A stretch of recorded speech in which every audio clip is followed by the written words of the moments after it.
প্রিয় শিক্ষার্থীরা আসসালামু আলাইকুম, আশা করি সবাই ভালো আছো। আজকে চলে আসলাম আরেকটি নতুন পর্বে। এই পর্বে আলোচনা করব অনুসরণী 4.2 86 পৃষ্ঠার 2 নম্বর অঙ্কটি।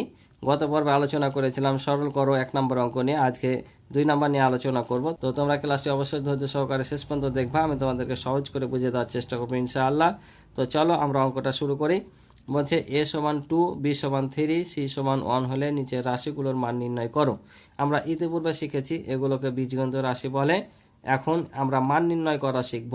তো বলছে a সমান a, b সমান 3, c সমান 1 হলে এই যে এখানে a cube plus b square দেওয়া আছে, এই a কিউব প্লাস b স্কয়ারের মান কত হবে, তারপর b কিউব প্লাস c কিউবের মান কত হবে, এগুলো পর্যায়ক্রমে মান নির্ণয় করতে বলছে। মান নির্ণয় করা বলতে বোঝাচ্ছে যেখানে a সমান 2 দেওয়া আছে, তাহলে যেখানে যেখানে a থাকবে সেখানে এর পরিবর্তে 2 বসাতে হবে। তারপর যেখানে যেখানে b আছে সেখানে 3 বসাতে হবে, আর c যেখানে আছে সেখানে 1 বসাতে হবে। আর এখানে যেভাবে ঘাতগুলো দেওয়া আছে সেভাবে গুণ করে যোগ বিয়োগ করে আমাদের এই মানগুলো বের করতে হবে, ঠিক আছে। তো চলো আমি সরাসরি খাতায় যাই, তাহলে তোমরা আরও ক্লিয়ার হবা। তাহলে দেখো আমরা যখন অঙ্ক করব তখন আমাদের কাজ হবে প্রথমে কি, এখানে যে দেওয়া ছিল a সমান 2, b সমান 3, c সমান 1, এগুলো আমাদের উঠিয়ে নিতে হবে।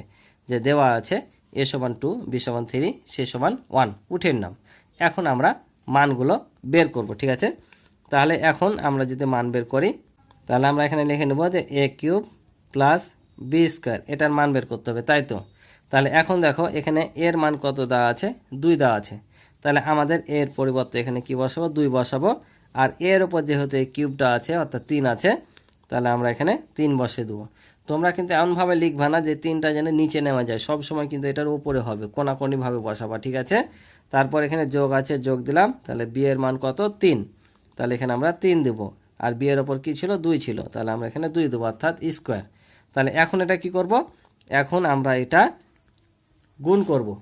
তো গুণ করব কিভাবে, তো এই যে 2 এর ওপর 3 আছে, তার মানে এটা দ্বারা কি বোঝায়, এটা দ্বারা বোঝায় যে 2 এখানে 3 বার আছে, অর্থাৎ আমরা 2কে এভাবে 3 বার যদি গুণ করি, যারা এই 4.2 এর প্রথম পর্ব আমার দেখেছো আমি বুঝিয়ে দিয়েছি, এই যে এখানে 3টা 2 গুণ করলে আমরা কিউব পাই, অর্থাৎ একটা সংখ্যা যতবার গুণ অবস্থা থাকবে তার উপর তত দিতে হয় পাওয়ার বা এই সূচক, বুঝতে পারছো।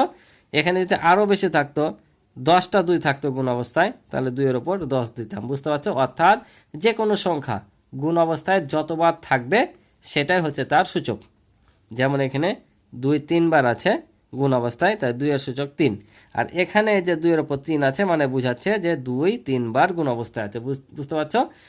2 যেমন যতবার, অর্থাৎ যে কোনো সংখ্যা যতবার গুণ অবস্থা থাকবে ততবার যেমন এই পাওয়ারটা বসে, তেমনই জানতে হবে যে কোনো সংখ্যার ওপর এই পাওয়ারটা অর্থাৎ সূচকটা যতবার থাকবে ওই সংখ্যাটা ততবার গুণ করতে হবে। অর্থাৎ এটা মানে এই সংখ্যাটা কতবার আছে, 3টা আছে, অর্থাৎ আমরা এখানে 3টা 2 গুণ করতে হবে, অর্থাৎ 2কে 3 বার গুণ করতে হবে। তাহলে আমরা 3 বার যদি গুণ করি কত পাবো, 2 2 4, 4 2 8, তার মানে এই যে 2 এর ওপর কিউব মানে এখানে হচ্ছে 8, বুঝতে পারছো। তাহলে এখানেও কি হবে, এখানেও 3 এর উপর স্কোয়ার আছে, তার মানে এখানে 3 কতবার আছে, 2 বার আছে, অর্থাৎ 3 গুণিত 3, এই 2 বার গুণ করলে হয় 3 স্কোয়ার। কারণ এখানে কয়বার আছে, 3, 2 বার আছে, তাহলে 2 বার গুণ করলাম। তাহলে 2 বার যদি 3 গুণ করি কত হবে, 3 3 9, ঠিক আছে। তোমরা এটা চাইলে কিন্তু অন্যভাবে অর্থাৎ এখানে করে তোমরা দেখাতে পারতো করে করে, ঠিক আছে। এভাবে করলেও এভাবে করলেও হবে। তো আমি এটাও দেখিয়ে দিচ্ছি, এটা করে নিই। তো দেখো তাহলে 8 আর 9 যোগ করলে কত হবে, 17, এটা হবে আমাদের অ্যান্সার। তো আমি এখানে ডাইরেক্ট করলাম, তোমরা গুণ করে করে করে বসালো হবে। তো চলো আমি ওটাও তোমাদের একটু দেখিয়ে দিই। তাহলে দেখো আমি তোমাদের এটা বিকল্প হিসাবে দেখাচ্ছি, ঠিক আছে। তোমরা এভাবে চাইলে করতে পারো, এভাবে চাইলে করতে পারো, একই জিনিস কিন্তু। যে কত ছিল, a cube plus b square আছে, তাই কি না। তাহলে আমরা এর মান কত, 2, তাহলে 2 কিউব দেব, যোগ b এর মান 3 দেবো, তারপর স্কয়ার। তাহলে এখানে এটার মানে কি বললাম, যে সংখ্যার ওপর যত পাওয়ার থাকবে ততবার। তাহলে এখানে 2 কয়বার হবে, 3 বার, যোগ আছে যোগ দেব, এখানে চাইলে বন্ধনী দিতে পারো, 3 আছে কতবার, 2 বার, কারণ 3 এর পর 2 স্কয়ার আছে মানে 2 বার। এখন গুণ করলে তাহলে এটা সমান পেয়েছি 8, 2 2 4, 4 2 8, যোগ 3 3 9, তাহলে যোগ করলে হবে 17। অর্থাৎ এই লাইনটা তুমি দেখে এভাবে করতে পারো, না দেখে এভাবে ডাইরেক্ট তোমরা করে দিতে পারো। কিন্তু কোনো সময় এটা করবা না যে 3 দুগুণা 6, 3 দুগুণা 6, অর্থাৎ এটার সাথে এটা গুণ করবা না। জানবা যে এটার উপর যত পাওয়ার আছে ওই সংখ্যাটা ততবার গুণ করতে হবে। যদি 2 এর উপর 10 থাকতো তাহলে 10 বার 2 গুণ করতে হতো। 3 এর উপর যদি মনে করো 8 থাকতো তাহলে 8 বার 3 গুণ করতে হতো। বুঝতে পারছো? তো চলো আমরা পরেরগুলো করি। তাহলে দেখো 2 নাম্বার এটা দেওয়া আছে, আমরা যতবার অঙ্ক করব ততবার কিন্তু এটা দেওয়া আছে দিয়ে লিখতে হবে যে এ সমান এত, বি সমান এত। ঠিক আছে, যেহেতু একই সিরিজের অঙ্ক তাই আমি আর উঠাইলাম না। তোমাদের পরীক্ষায় যদি দেয়, যদি একসাথে না দেয় আলাদা আলাদাভাবে দেয়, যতবার দেবে দেওয়া আছে দিয়ে এভাবে কিন্তু কথাটা লিখবা। এখন যেহেতু আমরা একসঙ্গে অঙ্কটি করছি, না লিখলেও চলবে। তোমাদের পরীক্ষায় দিলে বা স্কুলে করতে দিলে কিন্তু তোমরা দেওয়া আছে তাই লিখবা। ঠিক আছে, তো এখন আমি মান বসাবো। বি এর মান কত? 3, তাহলে 3, তার উপর কত আছে? 3 আছে, তাহলে 3 দিলাম। যোগ আছে যোগ, সি এর মান হচ্ছে 1, তাহলে 1 এর ওপর কিউব। ঠিক আছে, তাহলে আমি এই যে বিকল্প নিয়মে করাছি তোমাদের, তাহলে বুঝতে হয়তো আর একটু সুবিধা হবে। তো দেখো তাহলে এখানে 3 কতবার আছে? 3 আছে 3 বার, কারণ 3 এর ওপর কিউব আছে, তাহলে লাগবে আমরা 3 গুণিত 3 গুণিত 3 যোগ এখানে 1 আছে কতবার? 3 বার, তাহলে 1 গুণিত 1 গুণিত 1। ঠিক আছে, তাহলে এখন আমরা গুণ করে দেবো। এটা বন্ধনী দিয়ে ঘেরলে হবে, না ঘেরলে হবে কিন্তু, কারণ এখানে যোগ আছে। বুঝতে পারছো? তো যদি দেখার সৌন্দর্যতে ঘেরো তাহলে এভাবে বন্ধনী দিতে পারো। তাহলে এখন 3 বার যদি 3 গুণ করি কত হবে? 3 তিরিকে 9, 3 নাম 27 যোগ এখানে 1 আমরা যতবারই গুণ করি কি হবে? 1ই হবে, তাই এখানে 1। অর্থাৎ একটা জিনিস দেখে রাখো, 1 এর ওপর যতই সূচক থাকুক, যতই পাওয়ার থাকুক না কেন, মান কত হবে? একই হবে, কারণ তুমি 1000 বার 1 যদি গুণ করো ফলাফল কী হবে? 1ই হবে। তাহলে 27-এর সাথে এখন 1 যোগ করলে কত হবে? 28 হবে। এটাই হচ্ছে আমাদের অ্যান্সার। বুঝতে পারছো? তো চলো এবার 3 নাম্বারটা দেখি। তো দেখো এবার দেওয়া আছে a square minus B square plus C square. একইভাবে সেমভাবে আমরা মান বসিয়ে দেবো। তো এর মান কত দেওয়া আছে বইয়ে? দেখো 2 দেওয়া আছে, তারপর স্কয়ার বিয়োগ বি এর মান 3 দেওয়া আছে, তারপর স্কয়ার যোগ আছে সি এর মান 1, তারপর স্কয়ার। ঠিক আছে, এখন চাইলে তোমরা এটা ডাইরেক্ট করতে পারো অথবা এভাবে করে করেও করতে পারো। ঠিক আছে, ডাইরেক্ট করতে পারলে ভালো, এভাবে করতে পারলেও ভালো। ঠিক আছে, আমি যেটা ডাইরেক্ট করাই কী হবে দেখো, 2 কয়বার আছে? 2 বার আছে, তাহলে 2 বার গুণ করলে কত হয়? 2 দুগুণা 4 হয়। তাহলে আমরা এখানে কি লিখবো? 2 দুগুণা 4, বিয়োগ আছে বিয়োগ দিব। তারপর এখানে কত আছে? 3 কয়বার আছে? 2 বার আছে। 2 বার 3 গুণ করলে কত? 3 তিরিকে 9, তার 9 দেবো।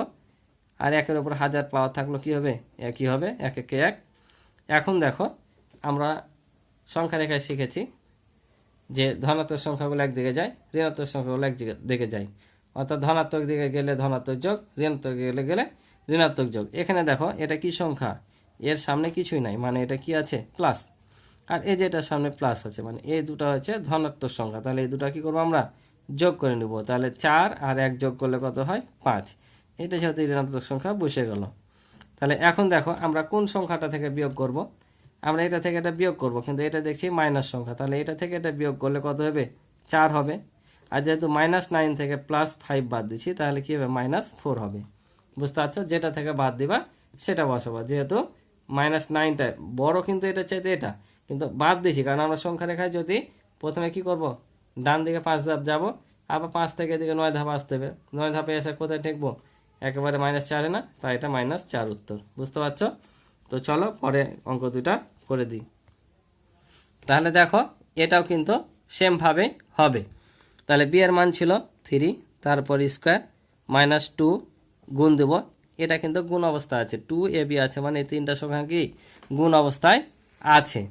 কারণ আমরা পূর্ব অঙ্কগুলোতে শিখেছি গুণ হলে একসাথে বসে দিই। তাহলে এর মান হচ্ছে 2, বি এর মান 3 প্লাস এর মান হচ্ছে 2, তারপর স্কোয়ার। এখন গুণ করো, 3 তিরিকে 9। ঠিক আছে, কারণ 3 কয়বার গুণ করতে হবে? 2 বার, তাহলে 3 গুণ করলে 9, বিয়োগ এখানে দেখো এগুলো সব গুণ অবস্থায় আছে, তাহলে কি হবে? 2 দুগুণা 4, 3 4-এ 12। আর এটা আবার গুণ করলে 2 দুগুণা 4। তাহলে দেখো এটাও প্লাস সংখ্যা, এটাও প্লাস সংখ্যা, তাহলে যোগ করে নিয়ে কত হবে? 9 আর 4-এ 13, আর এটা মাইনাস হচ্ছে 12। তাহলে এখন যদি আমরা 13 থেকে 12 বাদ দিই তাহলে কত হবে? 1। তাহলে আমাদের এটার উত্তর হবে কত? 1। তো চলো পরে আর একটা অঙ্ক আছে করে দিই। তাহলে দেখো এটাও আমরা মান বসিয়ে নিব। ঠিক আছে, তো মান যদি বসাই, এর মান 2, তারপর স্কোয়ার বিয়োগ 2 গুণিত এর মান 2 সি এর মান হচ্ছে 1 প্লাস সি এর মান হচ্ছে 1, তারপর স্কোয়ার আছে স্কোয়ার। তাহলে আবারও 2 দুগুণা 4 বিয়োগ 2 দুগুণা 4, 4 একে 4 প্লাস হচ্ছে দেখো 1 একে 1। এবার একটু লক্ষ্য করে দেখো, এটা হচ্ছে প্লাস সংখ্যা, সামনে কিছু নয় মানে কি প্লাস সংখ্যা, এটা হচ্ছে মাইনাস সংখ্যা। তাহলে +4 থেকে -4 বাদ দিলে কত হয়? 0 হয়ে যায় না? তাহলে আমরা এটা মনে করো কাটিয়ে দিলাম, কারণ যেহেতু এটা কেটে যাচ্ছে, তাহলে থাকছে কত? 1। কারণ -4 থেকে +4 বাদ দিলে কত হয়? 0 হয়, আর 0-র সাথে 1 যোগ করলে কত হবে? 1ই হবে। তো বুঝতে পারছো অঙ্কগুলো কিন্তু একবারে সহজ, বুঝলে? অনেক সহজ। আশা করি তোমরা বুঝেছো। তো ক্লাসটি ভালো লাগলে অবশ্যই চ্যানেলটি সাবস্ক্রাইব করে আমার পাশে থাকবে এবং ভিডিওতে একটি লাইক করে দিবে। আর ইতিপূর্বে যারা চ্যানেলটি সাবস্ক্রাইব করে রেখেছো তাদেরকে অসংখ্য ধন্যবাদ। আর পূর্বের ক্লাসগুলো দেখতে আমার এই ভিডিও ডিসক্রিপশানে লিঙ্ক পেয়ে যাবে, সেখানে তোমরা একসাথে দেখে নিতে পারো, অথবা আমার চ্যানেলের প্লে লিস্টে গিয়েও দেখতে পারো। তো আজকে পর্যন্ত ভালো থাকো, সুস্থ থাকো, দেখা হবে পরবর্তী নতুন পর্বে। আল্লাহ হাফিজ।